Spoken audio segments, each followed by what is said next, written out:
Guys, mamarinate muna natin to sa tuyo, oyster sauce at saka paminta, kalamansi.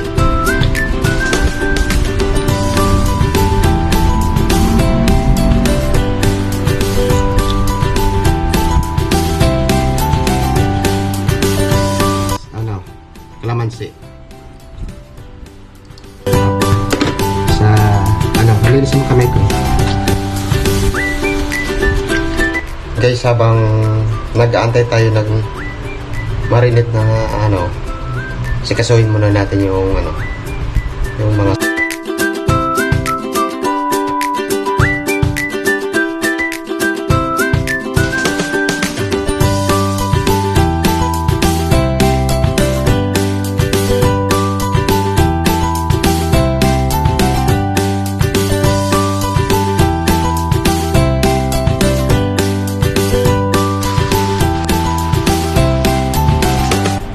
Guys, nandito pa rin ang nagbawas lang ako ng dito.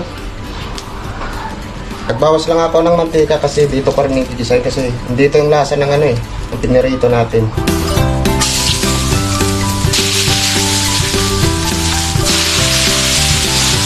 Okay na to pag ganitong kulay.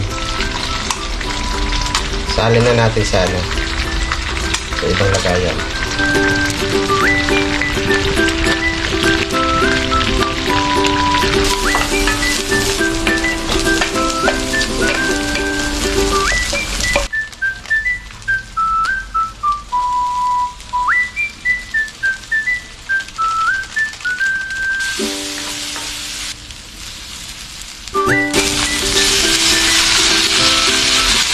Lagyan ko guys, optional ambang tomat.